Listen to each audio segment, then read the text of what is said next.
Welcome to our lecture on Pascal and Voltaire. This is a double header, a rarity in our Great Conversation cycle. We want to juxtapose two radically different worldviews here leading up to the Enlightenment. We want to ask the question that is posed by putting these two thinkers in proximity, in dialogue. Is there something marvelous in the human heart, and is there something fearsome in the human heart? One of the most interesting things about the age we call the Enlightenment, it's not a term of self-description on the people who thought up this new era, who advanced this project. They called themselves engaged in the light imagery was there, les lumières, the lights, but we call it the Enlightenment, and we could mark it from the 1680s all the way to the 1790s. Where it fits into different countries is very important. In 1685, the Edict of Nantes was revoked, and that was under Louis XIV, who reigned a remarkably long time. The Edict of Nantes was an edict of toleration that allowed the French Calvinists, the Huguenots, to live peaceably in a Catholic country, Catholic France, under this absolutist monarch. But Louis has a change of heart, not in a good way, and he revokes that protection for the Huguenots. So that leads into an even more absolute monarchy under Louis, and then the kings that would follow him, leading all the way, of course, into the French Revolution. The scene is different in England, where you've got two dates that could mark the beginning of the Enlightenment. 1687 saw the publication of Newton's Principia Mathematica, that is the mathematical principles of this world, and that's where the astonishing achievement of Newton's incomparable intellect, it was made known generally. Of course, he's the one who presents to us this force, that binds all things together, that operates below the moon and above the moon, right? In the ancient and medieval cosmology, you've got sublunar and superlunar mechanics. Well, with Newton, you've got one force, gravity, that's operating everywhere. And that was, for the Enlightenment, this is a way of, not a way for most of the thinkers, of denying God's direction of the world, not his visibility in the world. It's a way of saying we can actually see how wise the design is. We have got this formula, right, that the attraction between objects varies inversely to the square of the distance between them. So this was something that Newton himself was very pious, for instance. A lot of the Enlightenment thinkers were pious. You have the radicals like Hobbes and Spinoza, but they were not in the majority. Even Voltaire was not himself an absolute atheist. So it's important to recognize that a lot of serious religious believers now might look back on the Enlightenment and say that was the godless ages. It's not a good reading of the history of the thing. They did believe that book of nature, so in the fathers of the church, you have the book of scripture and the book of nature. Especially with the achievement of Newton in hand, a lot of the Enlightenment thinkers believed that they could read the book of nature now so profoundly, so to the depths, that they had access to the structure of reality that wasn't available before. And for many of them, that meant that revelation, as a special act that is found in sacred scriptures, that wouldn't be necessary, that you can in fact just work with the breakthroughs of Newton and get to the mind of God, as it were. So it's a complicated thing that a lot of these scientists and those pursuing the scientific project were pious in their own way. But this difference in where you mark the beginning of the Enlightenment from whether it's this absolutist move of the revocation of the edict or not, or whether you're talking about Newton's publication, or, of course, the Great Glorious Revolution, as they call it, of 1688, which definitively had Parliament be supreme over the monarch. So even though republicanism with a little r means not having monarchical rule, in fact, you've got basically a republican form of government at this point because the Parliament is superior to the monarch. This was, of course, after the Restoration, after the Civil Wars in England, and James II had come to the throne, who was a Catholic, and the Parliament ended up asking the daughter of James II, who was married to William III of Orange, to come and take over because they didn't want a Catholic to make the country back into a Catholic country, and did not want that Stuart tendency towards absolutism, which was always there from James I on. So that's always a complicating factor. There's both religion and the fact that the English did not like absolutist monarchy. So you have two different tracks where in England there was a form of government that was more republican. It allowed commercial expansion. The English were known then as, right, this is where they get the reputation as being a nation of shopkeepers. They're driving the world, the expansion of world economy here, and because of this liberalization you've got. But here we have two French thinkers who have to operate under a different milieu, under the absolute monarchs of France. Pascal was born in 1623. He lived a short life. He died in 1662. He was one of the great scientists of the age. So it's not that he was just known for musing about religion. He was one of the great protagonists of the scientific revolution. He was one of the first inventors of a mechanical calculator, using something like binary. That's why there's a computer language called Pascal. He was working, he's a contemporary of Descartes. He was working on the question of the vacuum. Descartes, in agreement with Aristotle, actually denied the possibility of a vacuum. Pascal is proving the existence of vacuums, that they're possible. He develops the syringe. He develops a plan. At the end of his life, he's developing a plan for an urban mass public transport system. He is a person who advances mathematical research into the cycloid, and in an age when everybody was gambling, he was one of the most important theorists of probability. And so this got him a lot of acclaim. In 1646, he converted to a more serious form of Catholic piety called Jansenism. This was rooted in a convent at a place called Port Royal, which had fallen under the spiritual directorship of a man named the Abbé Saint-Cyran.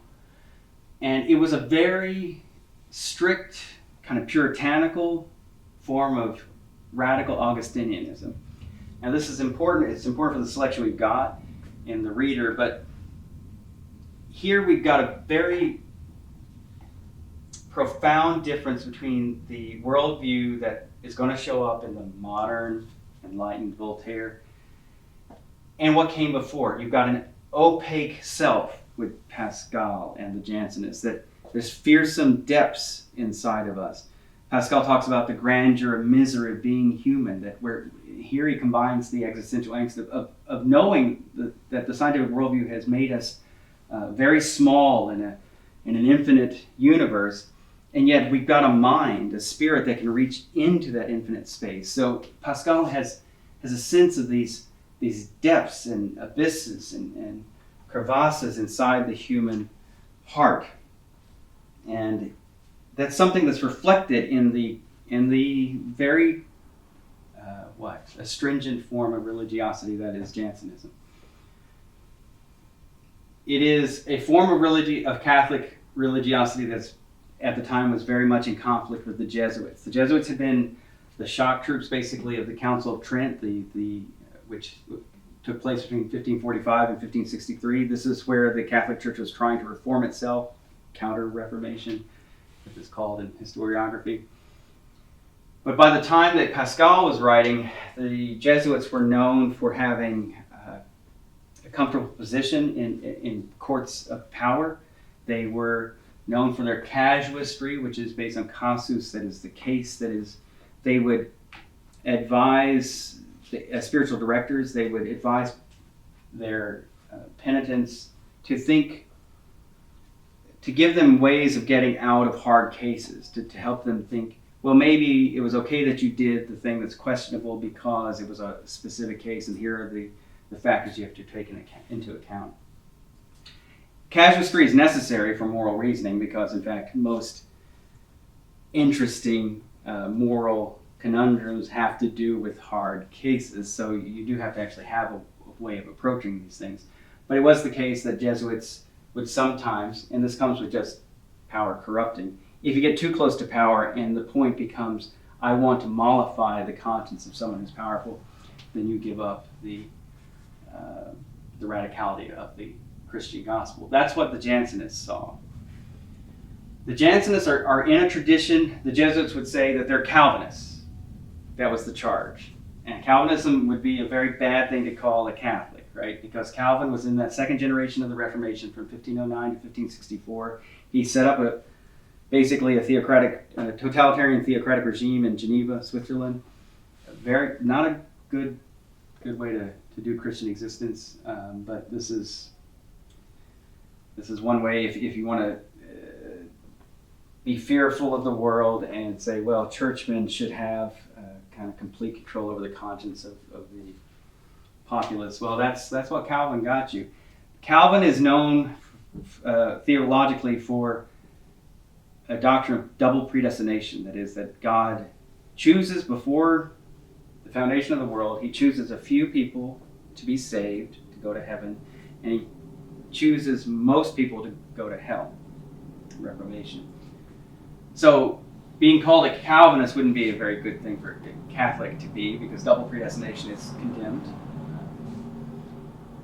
And the Jesuits looked at the Jansenists and said, you're just Catholic Calvinists. On the other hand, the thing that the Jansenists would call the Jesuits, they would say, you're Pelagians. So Pelagianism was a heresy that St. Augustine had combated in the early 400s. And this is, according to those who oppose Pelagius, an elevation of human free will over considerations of what the fall has done to our ability to do good and our need for grace. So Jansenists would call the Jesuits Pelagians. You just like your free will, you think it's all okay, and the Jesuits look at the Jansenists as Calvinists. Okay, so this was the debate had to do with grace, free will, whether this thing called efficacious grace was necessary. What is it? Is it irresistible grace? What does that mean to say that God could give an irresistible grace, a grace that you couldn't say no to? And if he could do that, why wouldn't he give it to everyone? If he doesn't give it, does that mean those who don't get saved because they didn't have that grace, is that on God or is it on us? How could it be on us? And so on, right? Is there free will? Is there any place for freedom here? The Jansenists waved the flag of Augustinianism. They're saying that we're taking those late anti-Pelagian writings of Augustine, and we're saying this is a real problem. That is, the human heart has places that are very dark. Now, the Jansenists, like the Calvinists, tended to put that darkness in the end, I think. This is the way I read it. They put it into God. That is the Deus Absconditus, the hidden God. But at least they are acknowledging the fact that human existence is shot through with shadow. And they were trying to deal with that fact. Okay. How this advanced was there was a theologian named Cornelius Jansen who ended up becoming a bishop of Ypres in the Low Countries, and he was from 1585 to 1638. He was opposed by Richelieu, Cardinal Richelieu, who was the great minister under Louis XIII. So there was power, there were interests of state against this Jansenist worldview.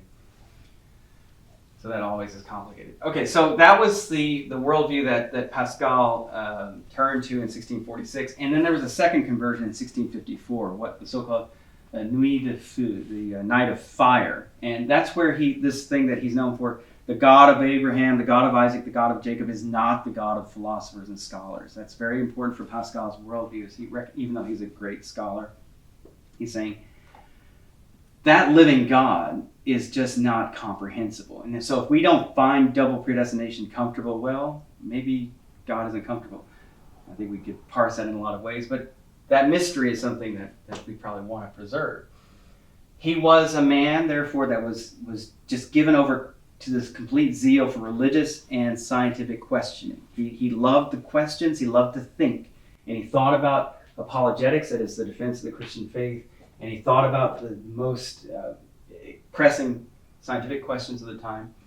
He was working on this great apology that is not saying sorry, it's a defense for the Christian religion, which was left unfinished at his death, and which we have now as the pensée, that is the thoughts on Christian religion. That's how we got it. And it's these aphorisms that are, some of them are just, they're so moving, they're really worth our meditation. The work that we've excerpted is letter 5 from the Provincial Letters. These were written in 1656 to 1557 under a pseudonym, which only makes sense because of so the French throne allied with Rome were very much against the Jansenists. Again, for both theological reasons and reasons of state. One of these great theologians, philosophers, mathematicians, one of the first advocates for Descartes was Antoine Arnauld, and he was a Jansenist. He was made to submit to a formulary that the Jansenists were all being commanded to recite, to say that they're not heretics. And it was in relation to the controversy over Arnauld and the formularies, that formulary that Pascal writes the Provincial Letters under a pseudonym, Louis de Montante. And that's what we got. So in this letter, what he's doing in the letters in general is he's attacking the Jesuits and the casuistry, and he's pointing out that, do you want a religion that is simply going to reinforce the life that you have before that religion takes hold of you? Or is it going to be something that changes your life? And that's what he's arguing for in the Provincial Letters, something that is high and hard and adventurous, something that isn't conforming to the powers of this age. Well, that's a different worldview than Voltaire, and it's not just Pascal and Jansenism. It is that which is before the Enlightenment and that which is after the Enlightenment. Before the Enlightenment, French thinkers in general, and this is the case not just in France, that sense of the human person as having all of these depths and darkness, which we would come again to have later with Freud, right? But it was that there was a version before the Enlightenment. After the Enlightenment, you get this view of the subject, the subjectivity, us as conscious and active. The Enlightenment itself is very transparent, light. The subject before the Enlightenment is opaque. There's a lot of darkness that we aren't able to penetrate. That darkness requires us to be introspective. If we really want to get at what is there, you actually have to pay attention. And we have to be contemplative of the mysteries that are out there. It's not all solvable. You go from that to the Enlightenment worldview, and then it becomes very activist. Voltaire was a great crusader for liberal causes. That is, he's defending this unjustly accused, or this what seems like a railroad job on a Huguenot named Calas. He's attacking the unjust use of power amongst in the French monarchy and in the French church. He's famous for that phrase that he repeats, "écraser l'enfant," that is, erase infamy, crush the infamy, this horrible, notorious abuse of power of the ancien regime. Écraser l'enfant. So that's Voltaire, who is just, he wants things to be rational, to make sense, to not be full of dark mysteries, which can be both good, because you don't want irrationality in politics. You don't, though in fact we always have that, because we each of us look at how to get to the common good differently, and there's always going to be irreducible tension in our democratic deliberation. But you don't want power to be used arbitrarily. You don't want the justice of the court system to be the function of somebody's special interest, and so on. So that's a good kind of, just let the light in and make it rational. But then you don't want that light to erase the mystery of the human heart. So that's where this tension, I think, between Pascal and Voltaire might be very fruitful for us to take to heart. In 1733, he publishes the Philosophical Letters after a visit to England. The Letters upon the English Nation is also called. We're reading the last letter, which is on Pascal, it's himself, so that's why it really is it's a nice juxtaposition. He's known, especially, of course, I'll just mention this, towards the end of his life, he was known for, well, it wasn't even that. He lived a long life. But in 1759, he published Candide, this novella against philosophical optimism, lampooning the notion that, well, this, whatever hard things happen, we can just say this is the best of all possible worlds. And so Voltaire is dealing very seriously with the question of suffering there, even though it's a satire.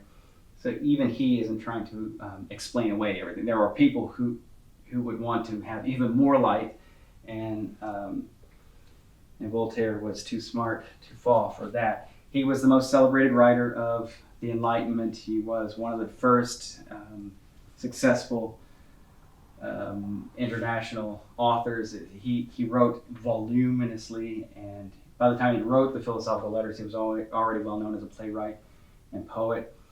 He got himself thrown into the Bastille for satirizing the regent at the time, and he was always butting up against the power structures of both church and state. The great triumvirate for Enlightenment thinkers were these Englishmen, and that's part of why it's so important to understand, again, going back to how you trace the beginning of the Enlightenment. For Frenchmen living under this autocratic Catholic regime, things were just, it seemed very oppressive.